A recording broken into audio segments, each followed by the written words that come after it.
Hi, this is Dale Buchanan, the host of Puppy Talk Podcast. Before we get started today, I wanted to let you know of my new book, The Complete Puppy Training Manual. It's available on Amazon in 4 formats: Kindle ebook, paperback, hardcover, and audiobook.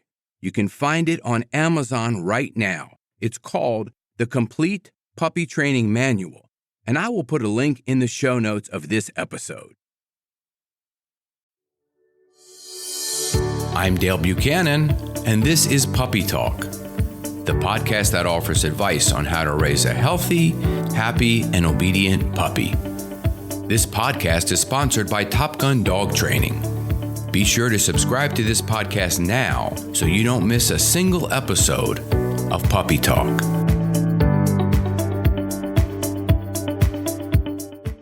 Welcome to episode number 10 of Puppy Talk. I'm Dale Buchanan, and today I've got a very special guest. This is Michael Shikashio. He is an internationally sought-after keynote speaker and presenter on the topic of dog aggression. He has presented at numerous events, conferences, and universities worldwide. He has mentored and presented to thousands of animal professionals in 12 different countries, and has been a guest at every major dog training conference in the U.S. and Mexico. I'll just list a few of these here. It's the APDT, American Professional of Dog Trainers, where, by the way, Michael was the 2020 Member of the Year. He is also a certified dog behavior consultant through the IAABC. That's the International Association of Behavior Consultants. He's also presented for FDSA, that's Fency Dog Sports Academy, Clicker Expo, Victoria Stilwell's DBC, and so many other things. Now, I first found out about Michael when I took his aggressive dog trainer course last year, and he was doing a presentation for Pet Working Pro. It was a summer conference. And I went to his website, which is aggressivedog.com, and then I started listening to his podcast, which is The Bitey End of the Dog. We're going to talk a little bit about that later on. And I became friends with Michael through online chat and through emails and through his awesome Facebook group, which is the same name, Aggressive Dog Master Course Graduates and Attendees. It's a closed group. Only dog behavior consultants and dog trainers have access to that. But I am so honored to introduce Michael. And before I do so, I have one more thing to say. This is really very cool. My mentor, Hannah, who was from Catch Canine Trainers Academy, said this about Michael. When I said I was taking his course, she said, he is going to be up there with the Gene Donaldsons, the Patricia McConnells, and the Karen Pryors. And I had no idea who this guy was when I first signed up for his course. And that's what she said about him last August. So, hello, Michael. Wow, that's quite the introduction. I really appreciate it. It's a pleasure to be here. It is such a pleasure to have you. And today we're going to talk about a very important topic. Now, I'm not sure if you're familiar so much with this podcast, but it's Puppy Talk, and we are educating owners on how to raise a happy, healthy, obedient puppy. And I think that your information fits in with this quite well, because I know I've trained 150 puppies just in 2020. And I have a lot of people come to me with puppy aggression right from the breeder. So first thing I want to do is I wanted you to help us define what is dog aggression.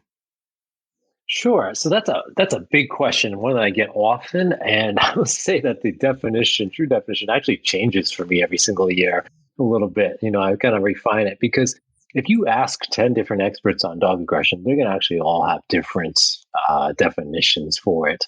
But I kind of just try to, again, distill it down to the observable behaviors we're seeing, rather than putting that label on any dog or puppy. So, if we're determining or defining the behaviors, things like barking, lunging, growling, snarling, snapping, and biting, used to increase distance from a particular stimulus or make something threatening or scary go away, that's typically the context in which you'll see aggressive behavior. So that's sort of the simplistic definition of it. And that's what the goal of most dogs using aggressive behaviors is to make something go away, something increase distance from a particular stimulus.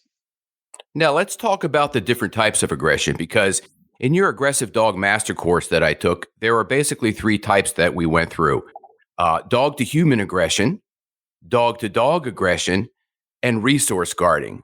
So let's talk a little bit about those and how they can be different from each other, but also how they can overlap. Sure. So you're going to have, like, as you mentioned, the overlap, right? So with dog to human, dog to dog, just let me rephrase that, dog to human aggression, you might have elements of resource guarding there. So a dog that bites somebody that is approaching the food bowl, that could be considered dog to human aggression or resource guarding. So there's overlap there. So you have the target of the dog's behavior we can define and put it into categories that way. So dog to human, dog to other animal aggression. And then you look at the underlying motivation for the particular behavior. Resource guarding would be the goal of protecting or resource from a potential threat to that resource. So, and then of course you can start to dig deeper and to separate those things out. Like, so if we were to go back to the dog to human aggression category, we might determine other types of underlying motivations. Some dogs might be fearful of a certain person or people in general, or we have dogs that might be protecting their person from other people, or they might be protecting property, things that we might even purpose breed for in certain dogs. So there's, again, you can start to distill and determine what the underlying motivation is when you want to look, if you want to put a particular label on that actual aggressive behavior. So that's my next question, kind of leading up to it. You led up to it right there. I have it on my list here. How and why do dogs become aggressive? Now, I know from stuff that I've read and studied and learned about through our Facebook group is it can stem from fear, stress, and anxiety. So what have you found and what studies have been known out there of how dogs become aggressive? What are the steps that lead up to that? So aggression is, again, behavior with any species really that's using aggressive behavior, and many times is to increase distance from a stimulus, or they're using it to maintain priority access to a resource. So those are the kind of underlying motivations for aggression.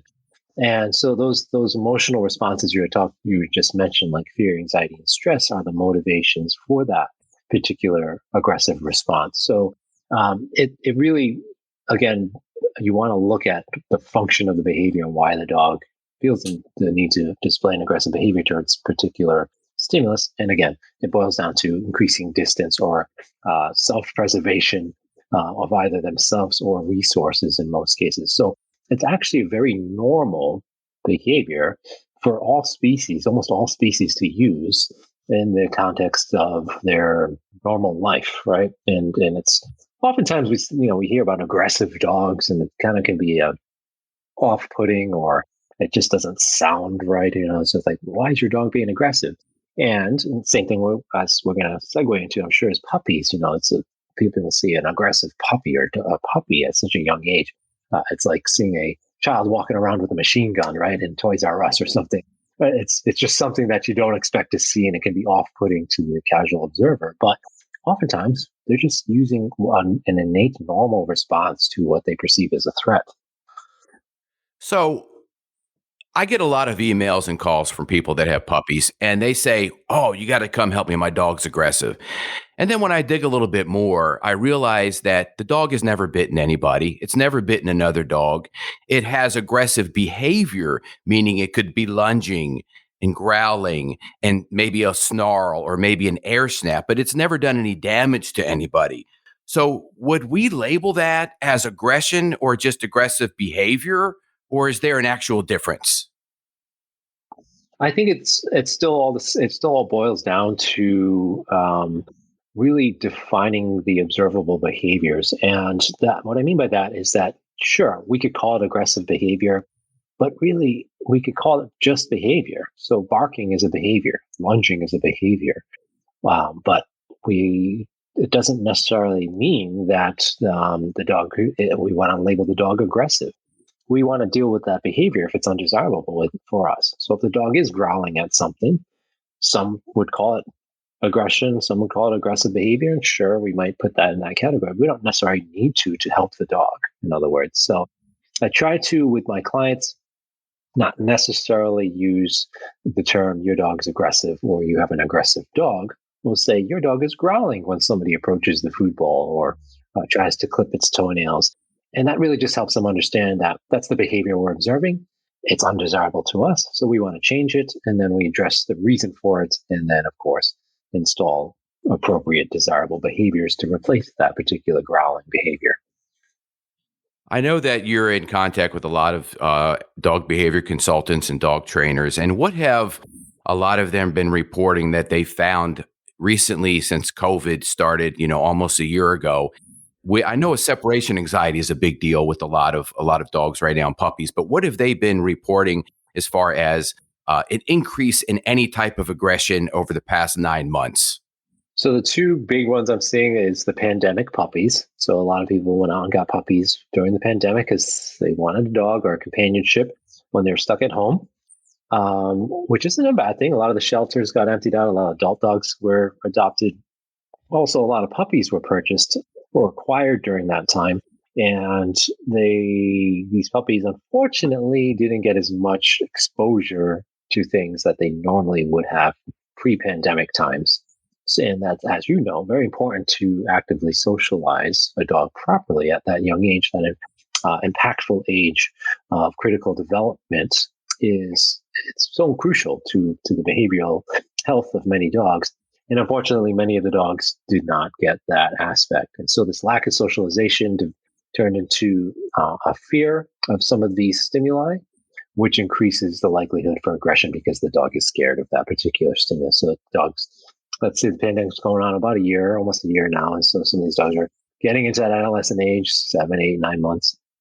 And they're now maybe some of the restrictions are being lifted. So they're seeing their first, motorcycle or kid on a bike that they may have not seen as much. And so that's one of the most common ones I'm seeing. The other one where I'm hearing about and seeing a lot myself is owner-directed aggression, and often during handling or petting type of scenarios. And the reason for that is, again, the change in routine, the change in the dog's lifestyle has been significantly impacted in many cases. And that's because the owners are home, the kids are home from school all the time now. So the dog is not getting enough rest. And we always, in the dog training and dog owning world, we've always heard you got to give your dog enough exercise.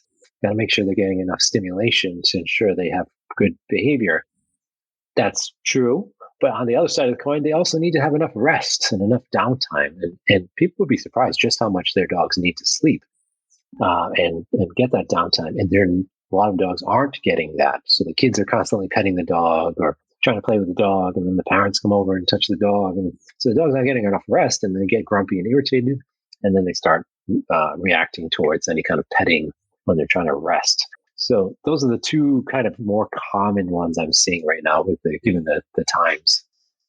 I've read that a lot on our Facebook group, the Aggressive Dog Master Course Facebook group, that a lot of behavior consultants are commenting that puppies just aren't getting enough rest. And by the way, to clear all this up for people, and I've mentioned this so many times on past episodes, young puppies need, 14 to 18 hours of sleep a day. They need a lot of sleep. And also the critical socialization period that Mike talked about is between 4 and 12 to 16 weeks old. 4 to 8 weeks old from the breeder. They have to be socialized with and introduced to a lot of different people and stimulus. So they're desensitized to that. And when we get them at 8 or 10 weeks old, we have to continue that process. If the puppies are not introduced to a lot of people during that time, then they don't know about it being introduced to people and they develop fear. Fear could ultimately lead to aggression. And the stress, anxiety, fear in young puppies is not something that anybody wants because it will most likely result in a serious behavior issue, whether it's aggression or not. So that has to be really, set in stone to the owners that they have to get the puppy enough socialization, desensitization to stimulus, sleep. Those are the foundational core things that all new puppy owners must have. And this leads us into the next thing. what happens when the owners have stress and anxiety? How does that affect young puppies? I think there is there's a lot of debate over that, just how much our own inner emotions affect the puppy's behavior or dog's behavior in general. And the jury's still out on just how much that can have an effect. There have been some more recent studies on dogs sensing our own fear. But it's I think important to realize not so much are them like reading our brains, like really some scientific like sci-fi like thriller where something the dogs are suddenly reading our minds. I think it's more based on what our behaviors are like that are a result of our underlying emotional responses and feelings at the time. So when we're in a higher state of stress, we're more likely to do things irrationally or maybe lean towards punishment or doing things to our dogs that they might not like. And so sometimes that can have an impact in our dog's behavior, of course. And certainly the changes in our routines and patterns, our facial expressions. I mean, dogs have evolved so wonderfully by being able to read our subtleties, right? Being able to see the changes in our facial expressions and our movements, because that's how they learn to communicate from us, right? They're reading those little micro signals because they're not going to understand the words we're saying, but they do understand our facial expressions and our movements and our body posture and things like that. That's how they're communicating. They're reading us, much like we have to read them by reading their body language. So I do think that dogs are very intuitive to that, especially once they get to really know you and they see this like consistent pattern of what you look like on a typical day, your facial expressions, your mannerisms, your actions, your movements. They're going to be very in tune to that. And if that changes in a way, that can really impact their behavior. So I don't necessarily think they're like saying, oh, Mike's really fearful today, or Mike's got that meeting tomorrow on his mind. They're seeing his facial expression looks a little bit concerned. His brows are a little furrowed. He seems a little tense. Those are the things I think they're able to sense. And certainly, I'll give you a good example, right?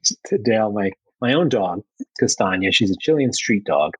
And, one time Mara and I we were having like a heated discussion and it was when we were cooking and, Mara started like chopping some garlic on the cutting board, like a little bit more robustly that she normally would. Castagna picked up on that. And I don't know what she sensed in it or what she was reading, but she like took off after that. So from that day, anytime we break out the garlic in the cutting board, Castagna is like, oh, I don't know about this situation. So it's interesting how much of an impact some moments like that can play in our dogs' lives. Dogs, they are masters of body language, masters of change and facial expressions and everything. They pick it up 100 times more than we do. And they learn through association, as we, as dog trainers and behavior consultants know. And I think, puppy owners are learning. They pick up everything. We're training our dog all the time. We're teaching them all the time, everything that we do. I've been to couples' houses and seen them arguing over something while the puppy's there and seen the puppy run off in the corner and scared because the couple was arguing. And I mentioned to them, what you just did to each other has an impact on your puppy. And they weren't even aware of that until I pointed it out to them. So everything that we do in the puppy's presence can, like you said, have an impact on the puppy. And, I was just curious as to that stress and anxiety rubbing off on the puppy. I know a lot of people right now with COVID are more stressed, more anxiety, more doubt, more fear. The election just happened, all kinds of changes in our world. And I tried to mention to the clients that I work with, just be aware of everything that you're doing in front of the puppy, how it could be affecting them. And like you said, it could be some, weird science or maybe not. But I know for a fact that with my own puppy, if I'm calm around her, she's usually very calm. If I'm excited, if I go real, hey, Dixie, and she's going to get and start jumping around and going crazy, So, I've noticed that even with my own puppy. And I think we're going to move into now what are the signs that dog owners need to notice in their puppy so that they can see early warnings of possible aggression. Now, I mentioned to you before we started that I got one of our colleagues, Michael Curran from Houston Dog Behavior, involved with the case that I'm involved with right now, where I had done puppy training for this dog for 10 sessions. And it was a great rescue dog. And it was my star student. And the owners had texted me and said, "We think Nova is aggressive." And I called them up. I said, "Well, what's going on?" Because I made friends with this couple and they were really great clients of mine. And they said, "Well, it's attacked 3 dogs, guarding water from a water hose, guarding food, guarding treats. And one of the dogs was my mother's dog." And I said, "Wow, did no bites?" No, it was just attacked and was very aggressive toward the dog to move the dog away, just like you said earlier. And I said, "Well, let me come take a look at it." And I did. And the owner took a bone out and held the bone up to in front of her. And her dog lunged toward her parents' family dog and did an air snap. The dog is blind, so it didn't even see it, but it moved back because it felt it. And I said, "Okay, the dog is resource guarding you as the owner, and it's resource guarding the bone, and I need to get some help with this." So I contacted Michael to help us out with this, and he's taking it from there, and I'm going to be his sidekick if they need local support. So how do owners know to call a dog trainer or behavior consultant? At what point do they need to take action? Yeah, that's a great question. I think it's boils down a little bit more towards the educational aspect. So when people get puppies, knowing the subtleties rather than waiting till they see the more overt behaviors happening, like the growling, the snapping. So there's an educational component to that, right, Dale? Nobody's born knowing how to read the small signals and the subtleties of stress or anxiety or fear in a dog. The small body language changes that happen in a dog, that takes time to learn. Even as professionals, it takes time for us to learn. But that can go a long way if we can start to understand how to read our dogs when they're uncomfortable in any particular situation, whether it's potentially guarding a bone, or whether it's fear of a certain husbandry or handling procedure, or if it's they're out in the world and they're seeing another dog. We can start to see that. We can help the dog navigate that particular issue, right? We can get them out of trouble before they get themselves into trouble. We can help them feel more comfortable around that. We can incorporate behavior change strategies at that point rather than waiting till it gets to the point of growling, snarling, snapping, biting. So, but that, of course, again, people who need to know what to look for. It's like you teaching your kid how to swim. You got to know what it looks like when they're swimming, and also when it looks like they're in trouble and they're about to drown. And so if we don't know what to look for, then we can't help them. Same thing with our puppies and dogs. We need to know what to look for. And the other side of the coin, of course, is knowing the typical scenarios that we can avoid to prevent the dog from having to display that behavior in the first place. So bones, for instance. I don't know many dogs that can actually, if you pull out a brand new marrow bone, I don't know many dogs that actually wouldn't compete over that in some way. And so it's a classic example of things that we shouldn't do. We have sometimes romantic aspirations of saying, I can get my dog's bones anytime. They never fight over it. But, a lot of times the dogs will have competition over that. That's how dogs, evolved to protect their resources. Same thing for humans, right? And so if we know the particular context that you might see aggression, a dog going to the veterinary office for the first time and being restrained for a shot, you're more likely to have a risky scenario there than if you're just hanging out watching Netflix at home, right? So you start to look for those particular contexts in which you typically would see a potential response in a dog. And you start to educate yourself on those things, greeting another dog on a tight leash, just say no to that kind of thing. Tight leash greetings with other dogs is prone to have some problems. Little kids running up and hugging strange dogs, prone to have some problems. So once we start to be educated on the potential scenarios, then that's going to mitigate a lot of problems too. So I think it boils down to those two major things for most new puppy owners is the educational component, really. That was my next question. You went right into it. It's like you're reading my mind here a lot of times. How do we educate the owners to prevent this from happening? I know for Nova, the dog that I talked about earlier, she was actually attacked and had a number 2 bite to her on her leg from another dog at the dog park. And since that day, she was never the same. And that had a big impact on this puppy. And it's only 7 or 8 months old. So that's why I needed to get some extra help, on this, because it was very complex, a lot of things going on there. But I think you said a lot of good things. We have barrier frustration with the leash and a lot of things going on when we're, walking a puppy and they want to go and greet other dogs and things like that.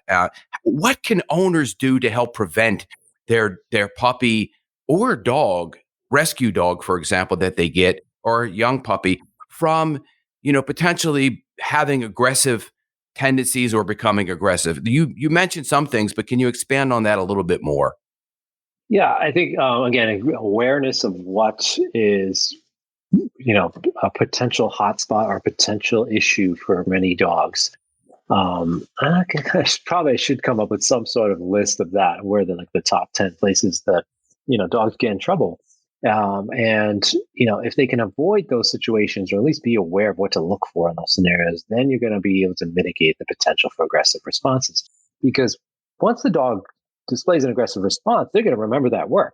So a puppy in a dog park that gets attacked by another dog, they're going to be like, well, I had to defend myself, or either that, or they're going to be like, I'm going to defend myself next time.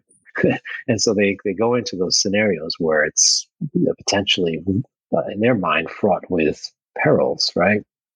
So that educational component of let's be our dogs, be proactive in being our dog's advocate and watching out for particular hotspot scenarios. So I mentioned the tight leash issues, or letting the dog hang out at the fence line while the mailman comes every single day and the dog's starting to bark and get worse, or when we handle the dog's nails, or all of those things. If we're aware of those being potential issues, then we can take our time, or at least keep the dog out of those situations as we continue to develop resilience in the dog and also help them through those processes.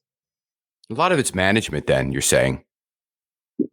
Either both before and after aggression happens, right? So after Yeah. aggression happens, we're going to be managing. We have to manage, but even before it happens, again, we have to probably take a step back and look at just how much we expect from our dogs. Sometimes some dogs do great, and that's the issue. Right? So people get used to that. They had like their past dog or past couple of dogs were great. You could go anywhere, kids could squeeze them, super resilient, super tolerant of everything. But then they get a new dog that may not be so tolerant of those things, or maybe it just doesn't have the same socialization as their previous dogs. And we have to be aware of that. Why not manage it before something actually becomes a problem? So people, like the classic one, if you have kids in the home and you're feeding your dog, make sure they don't get together. Make sure the dog's fed separately, so the kids, especially young kids that aren't necessarily following the rule or directions as well, let's just manage it. Keep them separated. Even if you don't have a dog with aggression issues, why set that potential stage for it to happen if we can just avoid it in the first place, right? And safety goes hand in hand with that as well, because all I kept hearing in your course, your master course that I took on aggressivedog.com, and I hear this a lot from the group that we're involved with, the Facebook group, is safety, safety, safety. And, I've taken that into consideration a lot when I start working with aggressive cases, because I'm fairly new to working with aggressive cases and I want to learn as much as possible. And so do my clients. Safety and management are really the core of what we want to do when we suspect that something that a puppy could have aggression. Is that correct? Absolutely. Prevention is so important, especially with puppies, because they're learning at such a high rate, and they're going through these developmental stages where they can be impacted significantly, often much more than, let's say, a 5-year-old dog, and that's built some resiliency over time and has been exposed to certain stressors. You get a 12-week or 14-week old, or even 3-month, 5-month-old puppy, then you're running much more risk of the dog really establishing a behavior pattern, because they're learning that, well, I made that scary thing go away by this behavior. I'm going to remember that in the future, and then they'll continue to kind of exhibit that behavior in the future to make scary things go away, because it works so well for them. So safety and management are absolutely essential. And it's not to say that we have to keep our dogs like in this bubble, right? We don't want to just say, oh, let's keep our dogs away from everything, but we can really mitigate risks, especially if we discover there's an issue. Like, let's say we've got a puppy that is growling near the food bowl or something. We really want to prevent that particular behavior from being practiced again. So that's where management is absolutely essential in those cases as well. To again really just prevent practice or rehearsal of that behavior while we're working through the behavior change strategies. We'll eventually have the goal of, okay, this puppy can eat without growling near the food bowl in normal circumstances, but we got to get there by preventing it. Yes, because once a behavior that is not something that we want is continually performed by the dog, it's getting reinforced over and over again. And then after a while, it's harder to change that association, right? Yeah. Oh, yeah. It's like putting a huge deposit into this big bank account of distrust in the process or fear of the process, or and you're also adding a reinforcement history there. So if you do that, you're just going to be spinning your wheels with trying to change the behavior in the long run. So I have a client that I took on with the rescue dog that has fear and aggression towards strangers. And it's a 3-year-old rescue dog and they love it to death. Their emotional bank account is huge. And I'm doing significant work with this dog. And I have gotten some emails from the owner, which was above and beyond what we had thought this dog, was experiencing, that when she goes to take a harness off this dog, when it's sleeping, or goes to get something out of its bed when it's sleeping, it growls at her. How concerning should this be for the owner? And what should the owner do at this point?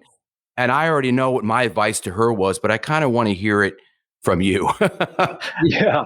Well, the old adage, let sleeping dogs lie would certainly apply here. If you have any dog that is displaying aggressive behavior when they're being woken up out of a sleep or even just kind of not necessarily in a deep sleep, but just laying down, that's usually a function of you can't really train a dog while they're sleeping, right? You can't do much behavior change plan. So it's really 100% management. And I want to put a side note in there. So there's definitely something whenever you're seeing that in a dog is to have a veterinarian rule out any underlying issues. There's lots of different things that can affect a dog from a medical standpoint that can impact that behavior. But that being said, it's almost 100% management. Like you just learn, don't go near the dog while it's sleeping. Maybe ask the dog to wake up from across the room rather than touching the dog while they're sleeping, because you're not training while the dog's sleeping. Yeah, that's what she said. She said in the email, I walked up to him to take his harness off. He fell asleep right after you left because of our session because he was mentally exhausted. I walked up to him an hour later to take the harness off. He growled. I just turned around and walked away. I went back an hour later when he was awake and there was no issue. So she did not escalate that anymore. She was smart enough to know that. And I think that's really important for a lot of puppy owners to understand, which is the base of this whole interview, is that if you suspect anything like that going on, don't push the envelope, because then you're going to set the puppy off to do something that you don't want them to do. And they don't want to do either. A puppy doesn't want to be aggressive. A puppy doesn't want to have those behaviors. They're doing it, like you said, out of necessity. Yeah. Well, the 4 worst words that can happen is when somebody says, so they get used to it. So that's a lot of our clients will do that. Our pet owners will do that, where they will say, okay, well, he didn't get like the harness that one time, but he's just got to get used to it. So they continue to push that in an effort to sort of get the dog to accept that type of handling or that procedure or whatever we're doing with the dog, so they get used to it, which a lot of times can backfire, where the dog's like, I just don't like what you're doing. Why do you keep trying? Why do you keep even pushing it further when I'm clearly communicating I don't like it? So it's much better when we start kind of looking at the dog side of the conversation and saying that, okay, what is it that the dog, what's the motivation for the dog's behavior in the first place? And can we change it so the dog's being more cooperative in this little communication, rather than me pushing myself and my own needs onto the dog at that moment? So it can be very damaging when we push the envelope too much. If they wanted to fix that, if they wanted to get that under control and better managed and have the dog not do that, it would involve a significant amount of desensitization, counter conditioning, differential reinforcement. Am I correct with that? We'd have to go through the protocols to make that, to change his association. Is that right? So are you talking about the dog that's sleeping, the Yeah, the sleeping dog one, that's or the? sleeping. Yeah. So again, you really wouldn't see much behavior change if you're trying to do any kind of training while the dog's sleeping. Of course, just like trying to teach somebody how to speak Spanish if they're in a deep nap. Nothing's going to happen there, right? Like I can read you a book in another language while you're sleeping. You're not going to remember anything when you wake up. Same thing for dogs. I can't do much training there, so that's again boils down to a management issue. Now that being said, we can say, okay, what if the dog's got a problem with having the harness taken off, even when it's fully alert, standing up? That is something I would certainly work on, through counter conditioning, through cooperative care type exercises where that dog is saying, okay, I'm ready to move to the next step with you taking the harness off. We can teach dogs to communicate like that with us. Start button behaviors is something that's well known for that, where the dog gives you a behavior that says, I'm ready to move to the next step in this particular exercise. And you reinforce that, and then you continue to reinforce that communication as the dog's going along. And you're able to remove the harness by combining counter conditioning with that, where you're pairing the act of taking a harness off or the steps of taking a harness off with something good happening. And a lot of times we're using food. So like taking one clip off the harness and then food happens. Take another clip off, food happens. Then harness comes off the head, food happens. That's counter conditioned. Dogs like saying, starting to learn that when people take my harness off, good things happen. So that's where you can certainly add that into the mix. So yeah, this really depends on kind of what state of mind the dog's in, whether they're sleeping or alert. Right, right. Now, I had a client text me last night and she said, I worked with this dog too. It's a golden doodle, just got neutered. And she said, my dog is now aggressive since he got neutered. And I said, well, tell me what's going on. Well, he went to the dog park and he's about 65 pounds and he started being very rough with little dogs. I said, well, I wouldn't say that's necessarily aggressive, but you know what? I've got an expert on my on my podcast tomorrow, and I'm going to ask him this for you so you can get it right from him. Is there any scientific evidence that a dog gets neutered and they have more aggression? I can't find anything on that. Yeah, so that it depends. That's usually related to the procedure, not so much the removal of hormones. So there's some complication with the procedure. The dog's still in pain or has been affected by the anesthetic or medication that's being used post surgery. So I always look for that first before starting to look at hormonal differences. Now, there is some research that shows that at certain ages, you're more likely to see, depending on what age the dog was spayed or neutered, you're more likely to see certain types of behavior changes, and aggression being one of them, depending on the age of the dog. But by and large, the vast majority of the time, spaying and neutering is going to have no effect on behavior. There's certain specific examples where you will see changes in behavior. A very obvious one is like two intact males competing over an intact female in heat in the home. Very classic example. You fix the dogs, or one or two or all of the dogs, you're not going to have that issue. Similarly with spaying, you might see false pregnancies. You might see something called maternal aggression in dogs, that where spaying would fix that. So yes, sometimes you can fix the issue by spaying or neutering, but most of the time it's not going to have any impact on behavior, and it's not going to cause or decrease aggression for most cases. All right. Well, I'll let her know that, and I'm gonna continue to talk to her about it and educate her a little bit more on what we've discussed here. I want to thank you for coming on the podcast. I know we've did a little bit over time here, about 37 minutes, but is there anything else that you want to add up to? I know so far in review, we've mentioned that puppies need a lot of sleep. Owners need to be aware of any early signs of dog changing behavior. Owners need to be aware of their own behavior that could change a puppy's, behavior, and seek some help from a dog trainer or dog behavior consultant when they know that there is something different in the dog, any type of the aggression, maybe dog to owner, dog to human, resource guarding, and those, or even leash aggression, which we never really talked about, but leash aggression could fit in there too. They need to just be proactive with that and get on board with getting some help and getting the puppy some obedience training, mental stimulation, exercise, enrichment, socialization is very important for all young puppies. And, they should have a pretty good handle on things. what can you tell people about your website and your podcast? And when is your podcast starting its second season?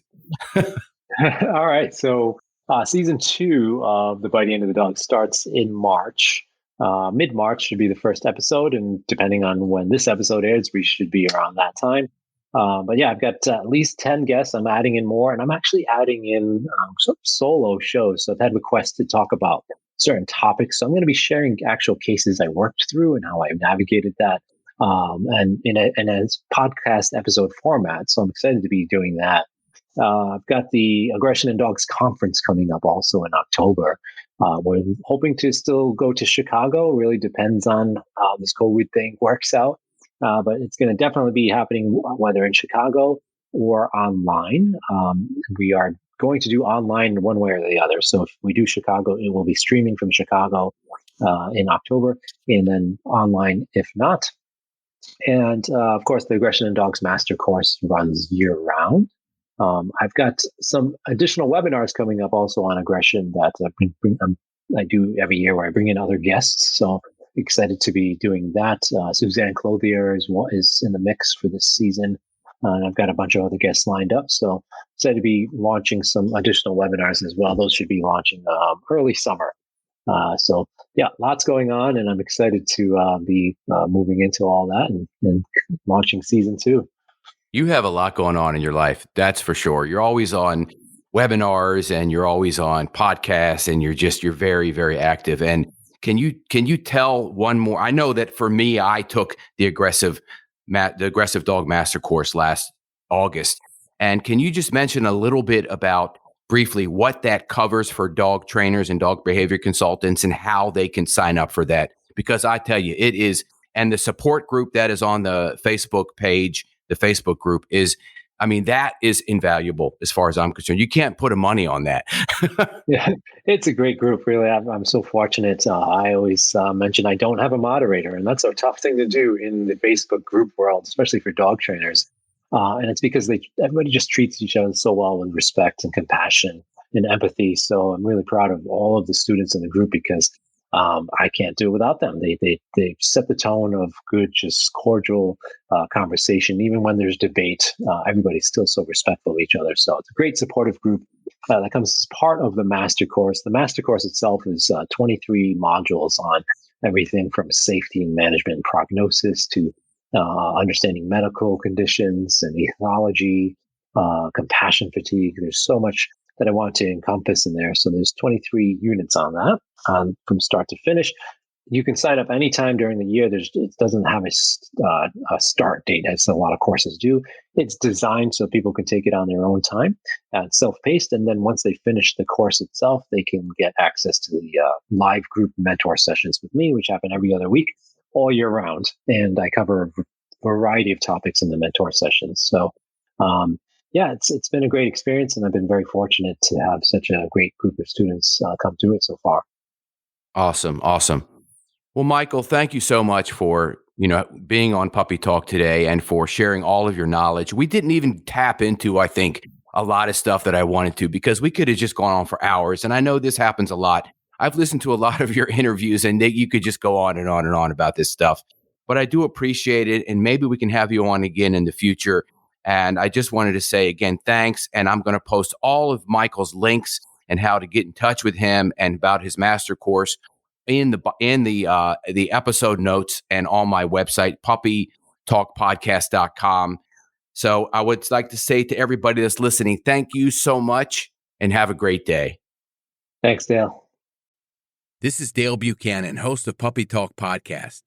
I have an announcement of a new book that I just published called Potty Training Your Puppy. It's available on Amazon in Kindle and paperback, soon to be available on audiobook. You can find out all the details of this book using the link in the show notes. It's called Potty Training Your Puppy. It's a comprehensive book with a simple and effective way to help potty train your puppy, and it really works. Check out the link in the show notes.